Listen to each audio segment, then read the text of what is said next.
Welcome to Tuesday Night Takeaway, the show that now delivers. It's powered by the garage. Great to have Repco support as we get ready to go once again for a huge night of action on Facebook Live. We're going to be taking your questions live when we get into our guest. But Bronnie, welcome to you off the back of a huge weekend of action at the Bend. Yeah, absolutely. Welcome everyone to Tuesday Night Takeaway. It's the show that's a little easier to digest than tonight's budget. Some of the things that we've got coming up, not so easy to digest. We'll get to that a little bit later on.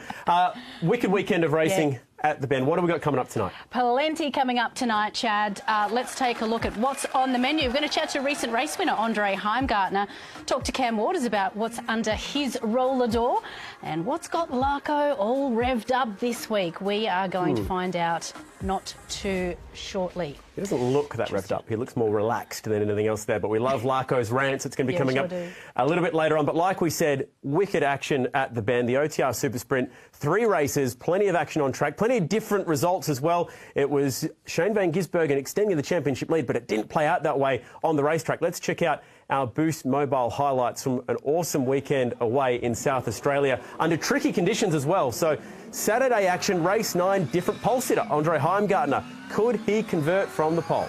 Well, we were hoping so, but it was Chaz Mostert that got the early jump from a race that was really punctured by awful weather conditions. It was raining, it wasn't, it was super difficult. But yeah, Heimgartner super aggressive in the opening couple of laps. Really good to see.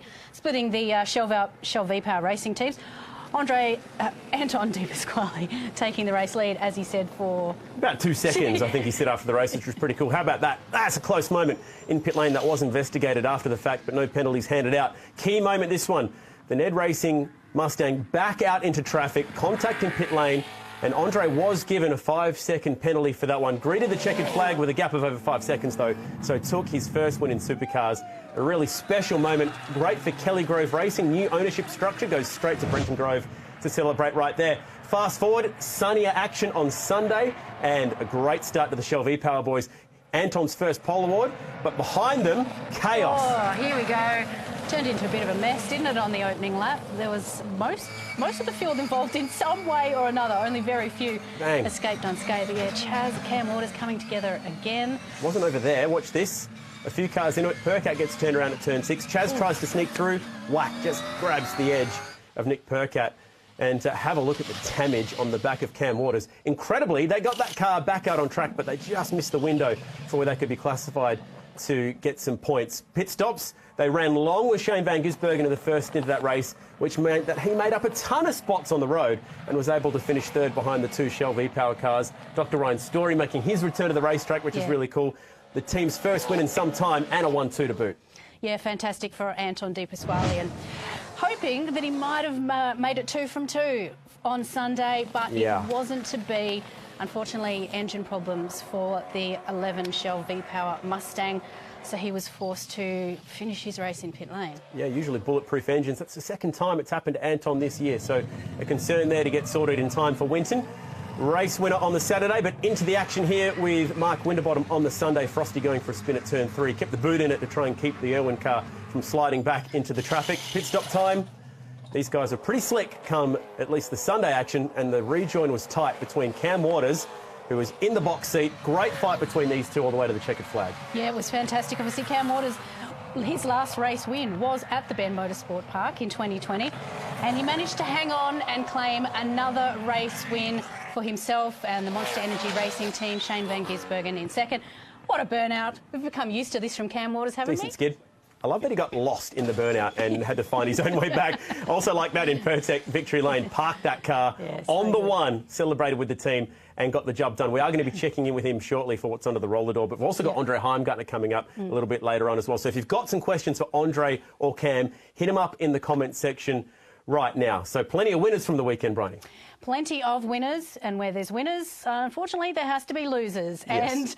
And unfortunately, from the weekend, we were the losers. We were part of the losing team. Okay, so this is me trying to sink a putt on live television with only Neil Crompton and Mark Skate commentating. Get in! No! That haunts my dreams, that putt. I swear I sunk them in the practice putts beforehand, but what are you going to do? So if you thought that was bad, wait until you see Bryony attempt to play beer pong. Or is it's called Repco pong, okay? Slightly more PC. Here we go. Oh, man, Bryony, no. No, no, no, no, no. I legit tried It's like so hard. It's like you've never been to a party. Like, ever. It stuck to my Seriously. hand. It did stick to my hand. I couldn't have failed that hard if I Second tried. attempt was slightly better. To be fair, I didn't. If I had stood up and then drained that shot, it would have been pretty classy, but it wasn't to be. This is on Sunday. You're looking at the back of Nick Percat's car. Have a listen. Out of gas. Yeah.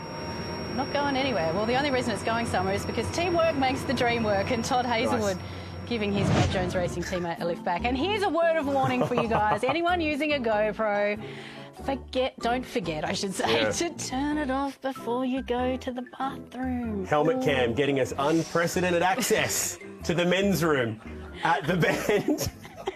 We're not going to say who the guilty party was, and we're going to cut that shot right there before we go any further. We have to cut that right there because this is a family show. So, yeah, lesson learned. Bit of a community announcement for anyone using the guy wearing the helmet knows exactly who he is, and I'm sure plenty of people in his race team know exactly who he is. But we're going to keep that identity safe here. Plenty of Biff and Barge going on across the course of the weekend, and plenty of aggro as well. Now, it started early. I took Tom Randall out to a line park, and we lasted all of about 5 seconds before he got told off by the zookeeper. If you're going to go to the line park, don't put your hands that close to the cage. Don't want to lose any fingers. How about this for aggro? Yeah, Todd Hazelwood, pretty fired up. Probably a good thing we bleeped that one. You thought he was angry. You should have seen Fabian afterwards after being called. Said word. How about SVG? I think you win the award for the best dodgem car driver in that first lap. 16th. No, you won the award for the best dodgem car driver. You didn't touch anyone.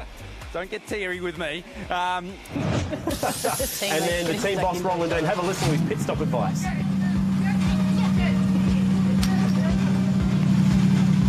Definitely didn't say please on that one. He was pretty fired up, was Roland. Got the socket off. And Roland's just going to calmly walk away and take a few deep breaths. Maybe make a cup of tea off the back of that one. So well done. Plenty of aggro going out there. And like we said, plenty of Biff and Barge on the racetrack as well. So we saw what happened in the Supercars race. But Bryony, did you see the one in the Porsches? This one was... Yeah. Absolute chaos. Chaos. The starting lap of the Painter Stiction Carrera Cup, they didn't even get to the first turn before they all ran into each other, and it looks very, very costly. Even the track boss, Sam Sheehan, in that one. But here's a pretty good idea. If you want to avoid crashes, just do what Michael Formosa did. The only guy all weekend to do a lap of the full 7.7k circuit. This happened in the Super Utes. He spun out, took a wrong turn, and was like, do I go down that road? Do I go down that road? Ended up going down the long track. Well, if you want to avoid any carnage on track, just drive on a different track. It's the best way to do it. It's pretty smart, actually. So I was thinking, why was there so much chaos out there? Why was there so much pushing and shoving? I believe that the best guy who could possibly sum these things up is Neil Crompton. Here's what he found out. They might all have had Biff and Barge soup for lunch today, because it's been a while since we've had so much aggro. There's been more pushing and shoving this weekend than we've had in the recent past. Where'd you get that from? Just made it up. Biff and Barge soup. He didn't actually make it up. As we're here on Tuesday Night Takeaway, we go to extreme lengths to uncover the truth. There it We've is. actually found it. It's not something you find easily at a Coles or a Woolies. Yeah. But I did find some at a gourmet store. So Biff here and it Barge is. soup. What's in it? Well, here you go. I'm going to give this to you. I'm going to crack this open and have a taste. You tell me what's in it first. It's got about half a cup of Ford, half a cup of Holden. Sure. Bit of bee pillar. Yeah, 2 cups of BP emulsion. Okay, that makes sense. A couple of teaspoons of red mist. And look, a special guest. The one and only Neil Crompton. Hang on a second. You got to. Don't worry, Neil, because taste here's it. what we prepared. You're going to have to taste it. Look, it's best served with a meatball flag. He's been in the news all day. You never know when he's going to pop up. Yeah, okay, you're going to open that one? I'll have a taste taste. Let's have a look what's inside. Oh, no, I got the creamy chicken one. This is the one I didn't want. No, it's Biff and Barge. Biff and Barge soup, sorry. Obviously, you need to add water. God. That always helps. But well, I did have a spoon, but Neil Crompton stole it from you. On my spoon. So that is horrible. What does it taste like? It's a bit salty. Oh, that's the Shane Van Gisbergen, Cam Waters parody debate. That's what you can spoon, taste please, Neil. in there. Thanks, mate. You want some soup? Don't you dare tip it. I thought you were going to tip it over someone. Goodness gracious. I like this new Neil. There you go. Oh, man. Good news is it's available at drive-thrus all around Australian racetracks. So My eyes are watering. Oh, my gosh. Can we please talk to a race car driver around here? I need a second for that. Sorry. Okay. Hino live chat time. Let's check in with our race 9 winner, Andre Heimgartner. Here he comes. Fantastic. Thank you very much, Andre, for joining us tonight. Do you want some Biff and Barge soup, mate? No, you didn't really sell it. It sounds pretty delicious, horrible, I swear. to be honest. Hey, mate, congratulations on the win of the weekend. We've asked the fans to send in some questions, so it's not just about us asking the questions. We want to hear from you guys on Facebook as well. But now you've had a few days to digest, like I've just digested some soup. How's it all started to wash out, Andre? Back at the shop, what's the feeling like amongst the team? Yeah, I had a couple of Ned whiskies to celebrate and just chilled out. It's been, interesting. I don't think it's sort of sunk in 100% yet. I still watched the replay a couple of times, and it seems weird, watching and thinking that it was you out there, in those sort of moments for so long in your career, and especially the last few years, it's been the one thing we've all been aiming for in the Kelly Grove Racing, and to finally tick that off is pretty amazing. And everyone's very happy at the team. There's a good positive energy going on. We've still got a long way to go. I don't think we're where we want to be, obviously, yet. Which we saw on Sunday. We weren't quite fast enough, but everyone's over the moon, and we're just savouring this as it happens. And hopefully we can improve the cars. Well, we will improve the cars over the next couple of months, and we should be up on the top step a bit more come the end of the year. Yeah, really well deserved. Not only the race win, but also that pole position for you. How much does this change the momentum for your team heading into Winton? It does. I guess everyone works so hard, and we all know what's involved when you get some new owners in the team. You're trying to build a team up and develop, and there's so many long hours that go by the engineers, the people that need to make the parts, the mechanics just themselves. So there's so many different aspects and so many hours that have gone into helping develop the cars that to get a result like this early on is a really good boost, and it just boosts morale basically. So going forward, I think we know we can do it. When the car's right, we can win. That's basically it. And we just need to figure out how to make the car right more often. Got a question here, Andre, from Nathan Jackson. He's gone straight to the point here. Did trimming the beard back a little bit give you some better luck? Now, you have been playing with race suits as well. Some days you wear the white one, some days you wear the black one. Have you got any new superstitions going on with the beard? Not really, but my partner doesn't like it when it's super long, so I actually just shaved it because she prefers it shorter. So, no, the only thing I have is when we used to go to Sandown and do the retro round, I used to shave it all and have this pretty dirty moustache there. So that was the only thing I did. But apart from that, good for November as well. I just need to, or as I'm asked. How about this one from Rachel Walker, mate? Excited to be heading back to Pukekohe later in the year. We cannot wait to go racing again in NZ.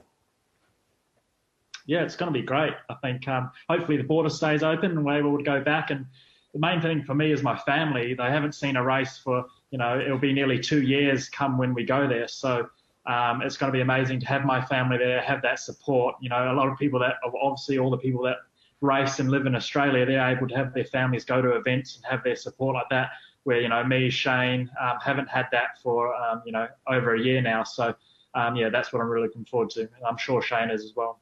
And speaking of family, was a really nice story that came out of the press conference after your win about how instrumental your mother was in keeping your racing career on track. I mean, I think that's just fantastic.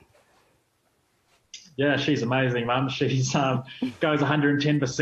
And, that was just during that period where it was, a real struggle. It almost looked like it's going to be over, and she didn't give up on me or, she always thought, okay, well, we just got to work harder and make this work. And the amount of, people she called and we called and emailed and everything to try and get sponsors and to try and get things going forward. And one of those people was Gates, who still sponsors me today. So, she did an amazing job. So definitely wouldn't be here if it wasn't for her. And I guess that's just what mums do, isn't it?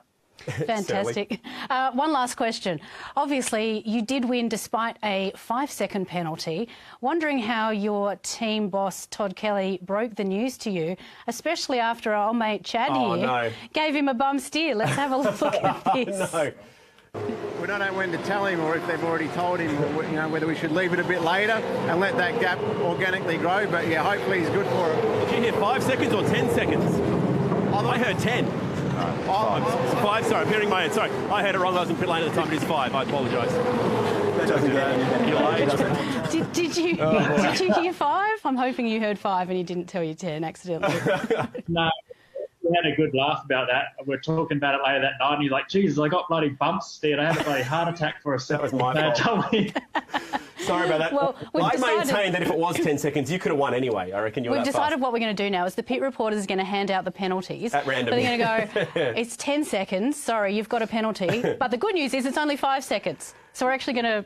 It's kind we'll of just like make it up on the spot from now on, which is kind of how we're doing this show tonight. Let's hope there's no more penalties for you at all this season, Andre. Andre, thanks for the chat, mate. Congratulations on breaking through for that first win. We're absolutely stoked for you here on Tuesday Night Takeaway. Well done, buddy. Thank you. Cheers. Have a good night. We will. Thanks. You too. Listen to what goes on in my ear. That's what I'll be doing in the future. I don't know. Want to know what goes on in your ears don't, or your trust brain? me. It's not a lot. Speaking of a guy who you don't want to know what goes on in his head, Let's the Repco Rev Up with Larco. Find out what's got Larco all revved up this week in the Repco Rev Up. So, a great weekend of racing behind us here at the Bend, and just trying to think, you know, what revs me up. And if you're watching the telecast on the weekend, you would have seen I am quite passionate about the fact that a young bloke like Thomas Randall, who did a stellar job here this weekend, finished 8th in the second race, is not in our main game permanently. And I sort of think something's not quite right if that's the case. That kid who, I think 25 years old, he's won the TRS Championship in New Zealand, which is an internationally regarded open wheeler championship. A lot of Europeans come out and do it before the European seasons on the way to the Formula One. Well, he's won that. He's won the Super 2 Championship, our Super 2 Championship, which, if you're not familiar with that, I actually reckon that's one of the toughest championships in the world. And why do I say that? I say that because there's always a bunch of young guys and girls in there that want to get desperately into our main game. So it's tough in the top 10 of that. Well, he's won that. He's finished 3rd in it, and he's won it. So you've got to ask, something ain't quite right when he's not in our main game. And I don't have all the answers to fix that right now, and I don't want to point fingers at anyone. I'm just saying I think we need to do a little bit more in our system, because a lot of these teams up and down pit lane here, rightly so, are always complaining about the cost of motorsport. I mean, it's a worldwide thing, right? Well, I can tell you one of the quickest ways to reduce cost is to have 5 really good young blokes like Thomas Randall standing at the back of the garages ready to go. And I know a lot of the main guys, the main game drivers, are going to hate me saying that. I'm not necessarily trying to reduce their wages, but a lot of good young kids will line up there and do it for a whole lot less. And Tommy Randall's one of those guys. So, but at the same time, I want to reward the championship for this wildcard system that lets him have a crack, because that works wonderfully. We currently have 24 cars in our championship, and you could say, why don't we have 30 or 35? But the problem is, those 24 cars very much need to share in the pie, the money pie, if you like. That's a very important part of them competing. And that's the money that comes in from TV, from fans, from all the rest of it, that allows them to contribute to their sponsorship to compete. Now, if you cut that up into 30 or 35 pieces, pieces are smaller, right? So what the wildcard system does is it allows that pie to remain at that size, but brings in some others. So get ready, because Tommy Randall's got a wild card at Darwin. Then when we go to Perth, Kostecki's, who we love those guys, there's some more good young guys in our game. That's their home territory. 3 Kostecki's in a wild card over there is going to be great. So I guess when we go to Bathurst, there might even be some more wild cards. So I commend Supercars for the implementation of these wild cards. I think it's a really good thing. So wild cards, and I think the other thing we need to work on as a category is what's the staircase up from karting all the way up to get into our main game, because it's been a little bit all over the place for the last few years. It's not clear cut. If you want to pursue an open wheeler career, a Formula One career, that's great. I say to you, finish your karting and get out of here. Like Piastri, Ricciardo. We didn't see Danny Ricciardo in Australia, barely saw him. So we need a system that's designed for Australian drivers to forge their way up into supercars. That's what's revved me up. See you next time. Yeah, Larco makes some really interesting points there. We'd love to know your comments. Do you agree? Do you disagree? And what young drivers would you like to see, making it into the main game? So many great young drivers coming up through the ranks at the moment. Brock Feeney comes to mind. We saw a little bit of him in a GT car on the weekend. going to be there at Bathurst when we get there. Ange Missouri's as well, another Triple Eight driver. So loads of young stars coming up through the ranks. Let us know in the comment section, who are you looking forward to seeing potentially in a wild card or maybe even in for an Enduro seat. One great example of a young driver who came up through the ranks, Tickford gave him an awesome opportunity and it is paying dividends, is Cam Waters. And Cam is going to be giving us a sneak peek tonight of what's under the roller door. Cameron, good evening to you, buddy. Well done on the weekend, first of all. Yeah, thank you. It wasn't too bad. Obviously, race 3, race 2 wasn't the best one for us, but yeah, great to bounce back. Now, before we get into the roller door, I got to ask you, Shane had some pretty pointed comments in your direction off the back of he said, she said parody stuff, which has been going on for a while. You were probably standing right next to him when he said it as well. What were your thoughts about what Shane had to say in Pertec Victory Lane? Yeah, I just laughed about it, to be honest. So I didn't really think much of it. Obviously, going into the weekend, we thought the Mustang was probably going to be a little bit better there.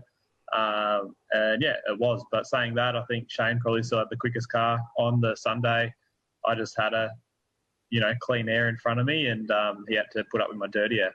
I appreciate that, because we invited him on to talk about his project car, Brian, and I've bombarded him with journalist questions. So, Cam, let's get into it. What have you got under the roller door, mate? I bought a XB Coupe a few years ago and just slowly doing things to it. So, yeah, decided to put a supercar engine in it. Cool. And it's getting built at the one of our old engine builders, see? John Grove. On screen? Yeah, well, that's kind of a dummy block. Right. Because getting all the exhaust built at the moment. But, yeah, engine's getting built by Johnny Grove at the moment. Nice. Got all the suspension done, and it'll probably go up to Queensland later in the year to get all the body and paint done by Rob from Rides by Cam. So slowly getting there. I want to know, what colour is it going to be? I was going to ask engine questions, It's a but surprise. Sure. It's a surprise. No, blue? Green? Can't tell you. You can't tell us. It's going to have a huge We're going to monster have to energy check logo. back in. We'll have to check back in once it gets done. You mentioned John Grove. He used to be an engine, or one of the engine guys for TRD, I think it was, in NASCAR. You had a bit of a stint at Dick Johnson Racing. How did that come to be? Well, he was obviously Tickford straight after he got home from America, and he's actually got an XB Coupe himself, and told him that I was going to do the project, and he was pretty keen to do the engine for me. And then, he went to DJR, and, still really good friends with him and still wanted him to do it, and he's nearly finished it now. Cool. What's the timeline, mate? How far off are we from seeing this thing semi-complete? The timeline blown out, but hopefully by the end of the year we'll have something a little bit closer to finished. All right, awesome, mate. Thanks for joining us on Tuesday Night Takeaway to show us what's under the roller door. We'll let Cam get back to it. He's going to get back out there and keep sanding, I think. Maybe we should ask the people watching, what colour should Cam's, Cam Waters XB paint his XB? Let's have some suggestions there. Got one? Let's do cherry it. red. Let's do it. Cherry red. I know there you it's go, a Cam. Ford, so probably not, but I love that cherry red. That's pretty cool. All right, we'll let Cam get back to it. It's been a great night on Tuesday Night Takeaway. Great to see all the love for Crompo out there as well today. That's really cool. And cannot wait to get back on track, Bryony, for Winton. It's coming up in just a few short weeks, and going to be some supercars testing as well before we get there. Yeah, plenty going on before you catch up with us next. But just a little update for our friend Michael Formosa. The good news is that he's found his way back onto the circuit, and he's heading safely back to pit lane. We're going to head safely back to our pit lane as well. We will catch you next time on Tuesday Night Takeaway after the Winton Super Sprint. Bye for now.